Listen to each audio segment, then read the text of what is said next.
কোরবানির গরুর বাজারে এখনো বেচা কিনা জমে ওঠে নাই। মামারা ঘুমাচ্ছে, গরুগুলো একটু বিশ্রাম নিচ্ছে। চাঁদ উঠছে, একদিন হয়েছে, তাই বাজারের কি অবস্থা দেখার জন্য চলে গেলাম মসজিদ টেক বাজারে। বাজারে ঢুকতে প্রথমেই বিভিন্ন রকম মালা নিয়ে একটা দোকান খুলছে, গরুকে যেন সাজায় নিয়ে আসতে পারে বাজার থেকে। শুরুর দিকে খাইনগুলোতে গরু এসে পুরাই গেছে, সবগুলো খাইনে গরু ছিল। এই গরুটার দাম চাইছে 16 লাখ টাকা। এই বলদটা আমাদের পছন্দ হয়েছে, ব্যাপারীর সাথে কথা বলতেছিলাম, দরদাম করতেছিলাম।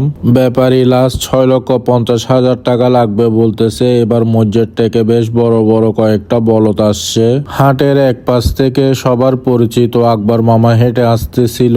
মামারা ঘুমাচ্ছিল, কেউ কেউ বসে আড্ডা করতেছিল। এই 10 দিন ওনারা বাজারে অনেক কষ্ট করে গরু নিয়ে।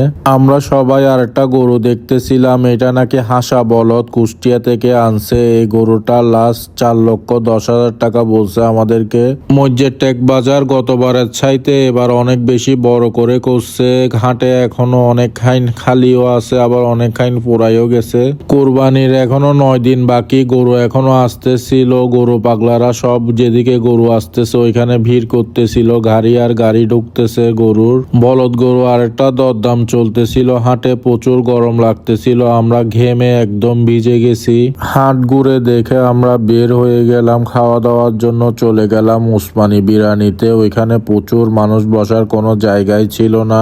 আগে সবাই ভালো করে ফ্রেশ হয়ে নিলাম, হাত মুখ ভালো করে সাবান দিয়ে ধুয়ে নিলাম। অনেক ক্ষুধা লাগছে, খাওয়ার আসার জন্য অপেক্ষা করতেছিলাম। সবার জন্য উরুষের বিরিয়ানি নিয়ে আসলো, প্লেটগুলো যার যার সামনে দিয়ে দেওয়া হচ্ছে। নতুন ডেক থেকে ভাত দেওয়ার জন্য আমরা 10 মিনিট মতো অপেক্ষা করছি। গরম গরম আমাদের ভাত এনে দিল। বিরিয়ানিটা মজাই লাগছে। বিরিয়ানি এক প্লেট শেষ করে মাটির পাতিলে ভাত নিয়ে তারপর মেজবানি মাংস নিয়ে নিলাম। মেজবানি মাংসের ঝোল একদম পাতলা ছিল, নলার ঝোল নিছি, ওইটাও একদম পানি পানির মতো ছিল।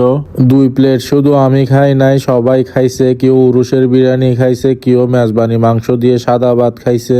একদম ঠান্ডা ঠান্ডা একটা 7 আপ খাচ্ছিলাম। আমাদের বিল নিয়ে আসলো আক্তার ভাই আর হাসান ভাই, দুজন মিলে বিল দিয়ে দিল। উরুষ বিরিয়ানির পাশের দোকানে মালাই চা বিক্রি করে, আমাদের সবার জন্য মালাই চা বানাই দিতে বললাম। মালাই চা খাচ্ছিলাম আর সবাই মিলে আড্ডা দিচ্ছিলাম। আজকের ভিডিও এখানে শেষ করতেছি। আল্লাহ হাফেজ, আসসালামু আলাইকুম।